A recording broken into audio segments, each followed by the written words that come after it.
Hi, I'm Mark Randall. I'm the president and lead technologist of Terminal Reality, and I'm going to show you some of the technology behind the Ghostbusters video game. This is a scene outside the New York Public Library. Of course, the Ghostbusters came here in the first movie, and if you remember from that movie, they were less than successful at capturing the Gray Lady Ghost. So in the Ghostbusters video game, you may get another visit to try to finish that job. You can see here the outside lighting in the Infernal Engine. The Infernal Engine is the technology we use to create the Ghostbusters video game. The Infernal Engine is created in-house at Terminal Reality. Here I'm going to climb up the stairs of the New York Public Library now so you can get a better view of what's going on in the city. You can see all the crowds, the trees. Pretty much, as far as the eye can see, we can render. So there's no limitations now on the amount of visibility we can have in this game.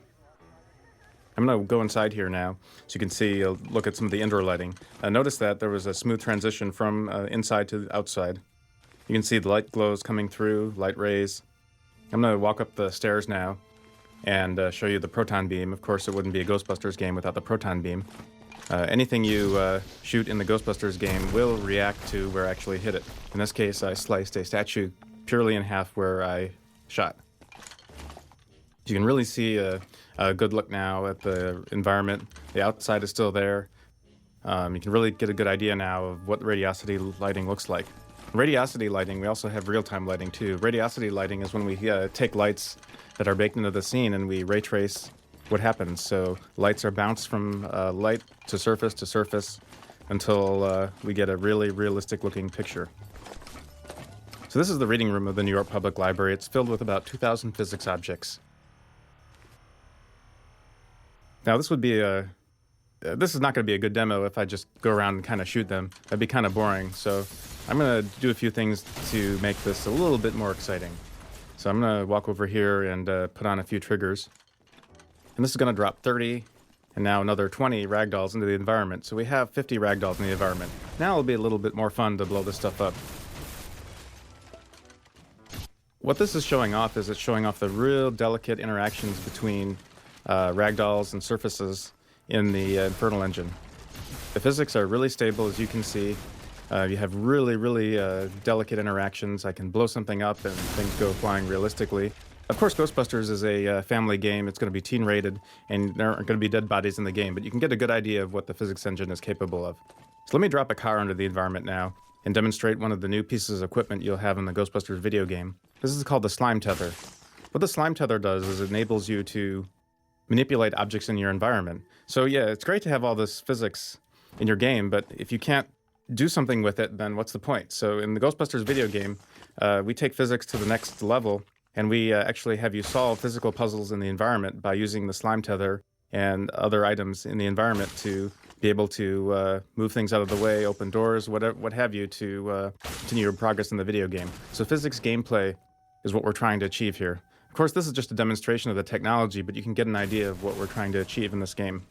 So let me drop a few more items in here. Let me drop a couple more cars. Let me drop a couple more cars, and let me drop some people on top of them. So what this is demonstrating is the physics technology of Ghostbusters, and pretty much why the decision was made to develop our own physics technology rather than use a licensed solution. We're able to have interactions of heavy objects on top of light objects on top of heavy objects, and this is something that other physics engines weren't capable of at the time we started to do this video game, so that's one of the major reasons why we decided to write our own physics technology. So I've tethered some cars together and blow everything up.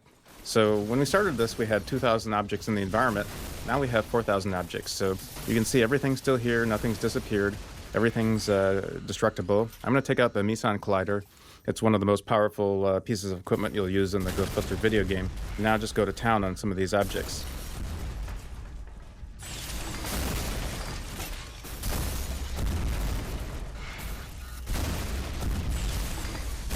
Everything is still destructible, everything's still fluid, and you can still interact with everything, and all this is running real time through capture on my PlayStation 3.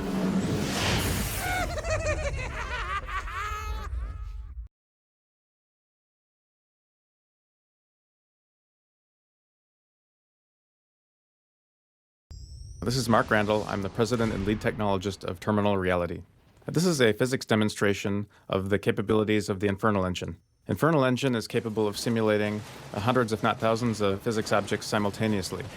This is a demonstration of 500 objects falling stably in a pile. Notice that the player can shoot them, interact with them without any jitter or any weird side effects. Now I'm going to drop 1,000 objects into the environment, and you'll see that there's absolutely no slowdown when I do this. So now we have pretty much 1,000 objects filling a real game environment. So I'm going to turn on the gravity shift here. The gravity shift takes the room and tilts it back and forth, much like being on a sailing ship. So I'm going to see if I can climb up these stairs and get a better vantage point. Of course, you could see some gameplay possibilities out of this. So let's see if I can get up to the top here. You can watch as literally 1,000 objects are flying back and forth in the environment. And notice that all the objects are self-shadowed, and there's absolutely no slowdown whatsoever.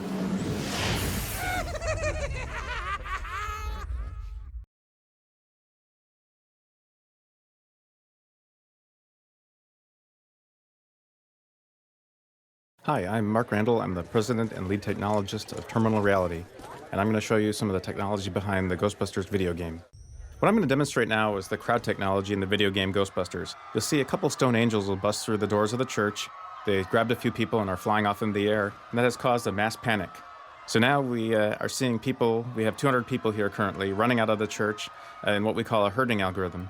Herding is where one person decides to run and go in a place, and the next person follows the person in front of them, and so on and so on. So you see these people now have running out, half to the left, half to the right, and they decided to run and pile out into the street. What sets our crowd technology apart from other ones is that every person has individual AI. These people see the Ghostbuster now, they're calmed down, but then Slimer appears, and some of the people start to get scared and run away again. Slimer slimes me, and some people are still there to watch, so let's see if I can capture Slimer now.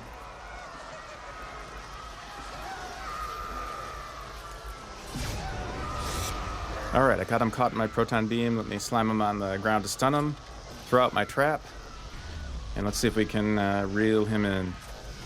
There we go, we've caught Slimer again. So you can see some people have stayed around to watch me.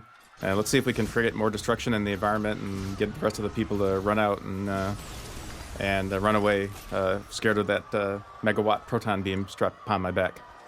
So this is about 200 people, but it's not enough to simulate realistic crowds we need for Ghostbusters. After all, this is New York City. So now let me show you what happens when we put 1,000 people in the environment. In order to put 1,000 people in the environment, I actually had to put them all in the streets. So as far side to side, as far as the eye can see, it's 1,000 people filling all the streets. So you can see everybody here has individual AI. You can push and shove. So I'll run down the street, and we'll see what happens if now 1,000 people have to panic and run away from something. In this case, the Stay Puft Marshmallow Man has come back and is terrorizing the streets of New York again. You see what 1,000 people looks like fleeing the scene as I turn away. Everybody has their own pathfinding. Everybody has their own AI. So crowds are really, really important in the Ghostbusters video game, obviously. There's one scene in the video game that takes place in the Thanksgiving Day parade, so you can see why we had to create this crowd technology for the game.